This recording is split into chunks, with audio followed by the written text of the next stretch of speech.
Assalamualaikum warahmatullahi wabarakatuh. Saya Reni Fitri Ramadhani dengan NIM 2009046050, Prodi Teknik Lingkungan 2020. Pada kesempatan kali ini, saya akan menjelaskan tentang MSDS atau Material Safety Data Sheet dari senyawa sodium azid.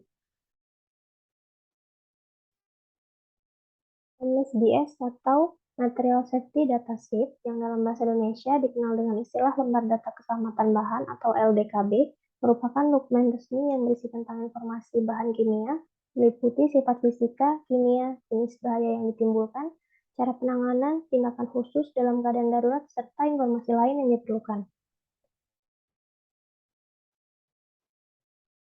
Sodium atau natrium azida adalah kristal anorganik padat yang terbentuk oleh ion natrium, Na+, dan azida ion N3-, dan rumus kimianya adalah NaN3. Senyawa NaN3 adalah garam natrium dari asam hidrozoat HN3. NaN3 memiliki sifat kimia yang sangat korosif terhadap aluminium dan agak korosif terhadap tembaga dan timbal. Bagian 1, identitas bahan dan perusahaan. Nama produk sodium azida untuk sintesis, nomor produk 822-335N, nomor indeks 011004-007, merek Melipor, penggunaan yang teridentifikasi, yakni bahan kimia untuk sintesis, dan perusahaan. Bagian 2, identifikasi bahaya.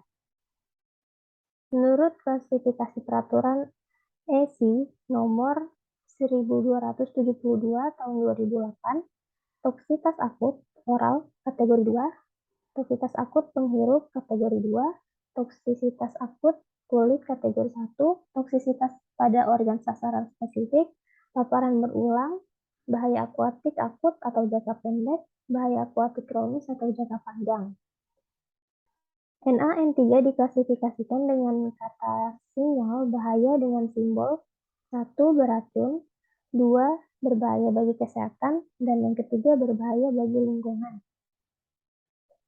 Adapun pernyataan hazard, bahaya lainnya adalah zat atau campuran ini tidak mengandung satu komponen pun yang dianggap baik persisten. Bagian 3, komposisi bahan. Rincian komposisi bahan sodium azid dapat dilihat pada tabel berikut ini.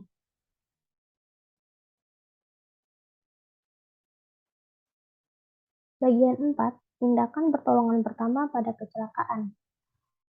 Saran umum, pemberian pertolongan pertama harus melindungi dirinya. Tunjukkan lembar data keselamatan ini kepada dokter yang merawat. Jika terhirup, setelah terhirup, hiruplah udara bersih. Segera hubungi dokter. Jika napas terhenti, segera berikan pernapasan buatan secara mekanik. Jika diperlukan, berikan oksigen. Jika kontak dengan kulit, tanggalkan segera semua pakaian yang terkontaminasi dan bilaslah kulit dengan air atau pancuran air. Segera panggil dokter. Jika kontak dengan mata, setelah kontak dengan mata, bilaslah dengan air yang banyak dan lepaskan lensa kontak. Jika tertelan, beri air minum paling banyak 2 gelas. Segera cari anjuran pengobatan hanya di dalam kasus khusus jika pertolongan tidak tersedia dalam 1 jam. Rangsang untuk muftah. Bagian 5, tindakan penanggulangan kebakaran. Media pemadaman yang sesuai, pasir serbuk khusus untuk memadamkan kebakaran logam semen, bahaya khusus yang muncul dari bahan atau campuran natrium oksida mudah menyala. Kebakaran dapat menyebabkan berevolusinya gas nitrous atau nitrogen oksidase. Kontak dengan air, produk melepaskan asam hidrozoat sodium. Perkembangan gas atau uap menyala yang berbahaya mungkin terjadi dalam kejadian kebakaran. Saran bagi petugas pemadam kebakaran, jangan berada di zona berbahaya tanpa peralatan pelindung pernapasan. Untuk menghindari kontak dengan kulit, jaga jarak aman, dan gunakan pakaian pelindung yang sesuai. Untuk informasi lebih lanjut,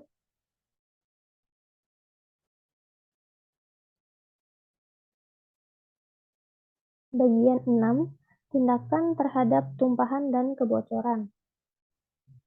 Nasihat untuk personel non-darurat, hindari terjadinya pembentukan dan inhalasi debu dalam semua keadaan.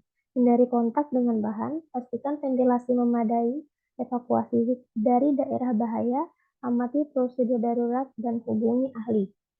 Langkah-langkah pencegahan bagi lingkungan, jangan biarkan produk masuk ke saluran pembuangan. Bagian 7, penyimpanan dan penanganan bahan. Kondisi penyimpanan tertutup sangat rapat, kering, simpan di tempat yang berventilasi baik. Simpan dalam tempat terkunci atau di tempat yang hanya bisa dimasuki oleh orang-orang yang mempunyai kualifikasi atau berwenang. Jangan disimpan dekat asam. Suhu penyimpanan yang direkomendasikan, lihat label produk. Bagian 8, kontrol paparan atau perlindungan diri. Untuk perlindungan mata, gunakan kacamata pengaman yang sudah diuji dan disetujui di bawah standar pemerintah yang tepat. Untuk perlindungan kulit, gunakan sarung tangan karet nipil. Untuk perlindungan bahan, gunakan sarung tangan pelindung. Dan untuk perlindungan pernapasan, gunakan filter. Bagian 9, sifat-sifat fisika dan kimia. Adapun sifat-sifat fisika dan kimia NaN3 yaitu seperti data yang ada pada tabel berikut.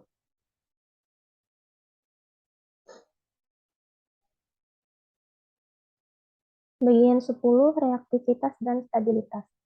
Untuk reaktivitasnya tinggi, resiko ledakan debu, mengeluarkan gas sangat beracun jika kena asam. Produk ini stabil secara kimiawi di bawah kondisi ruangan standar atau suhu kamar.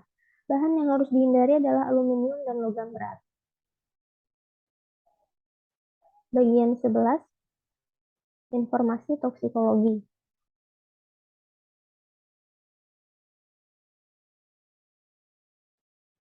Bagian 12, informasi ekologi.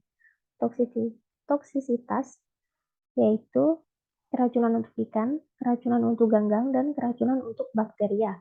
Persistensi dan penguraian oleh lingkungan. Metode untuk menentukan tingkat penguraian hayati tidak berlaku untuk bahan anorganik. Efek merugikan lainnya, yaitu efek biologi, yang membentuk campuran toksik di dalam air meskipun telah diencerkan. Selanjutnya ada efek nematosidal, yang pelepasan ke lingkungan harus dihindarkan. Bagian 13, pembuangan limbah. Untuk data ini belum ada data yang tersedia di dalam LDKB ini. Bagian 14, informasi pengangkutan. Informasi pengangkutan dilampirkan seperti informasi berikut ini.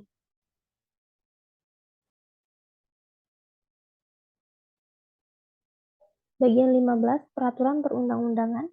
Yang pertama ada regulasi tentang lingkungan, kesehatan, dan keamanan untuk produk tersebut, yakni lembar data keselamatan yang taat pada persyaratan peraturan UI nomor 1907 tahun 2006. Yang kedua ada Seveso 3, yakni arahan Parlemen Eropa dan Dewan nomor 2012/18/EU tentang kontrol bahaya kecelakaan utama yang melibatkan bahan berbahaya. Bagian 16, informasi lainnya. Teks pernyataan H penuh mengacu pada bagian 2 dan 3 dengan keterangan EUH 032 mengeluarkan gas sangat beracun jika kena asam, H300 fatal bila tertelan, H300 fatal jika terkena kulit, H330 fatal jika terhirup, H373 dapat menyebabkan kerusakan pada organ melalui paparan yang lama atau berulang jika tertelan. H400 sangat toksis pada kehidupan perairan. H410 sangat toksik pada kehidupan perairan dengan efek jangka panjang. Berdasarkan identifikasi dan klasifikasi bahan National Fire Protection Association atau NFPA, sodium azide termasuk dalam kategori 3 untuk bahaya kesehatan, kategori 1 untuk bahaya mudah terbakar, kategori 3 untuk bahaya reaktivitas, dan kategori W untuk bahaya khusus. Sekian penjelasan yang dapat saya paparkan. Kurang lebihnya mohon maaf. Terima kasih. Wassalamualaikum warahmatullahi wabarakatuh.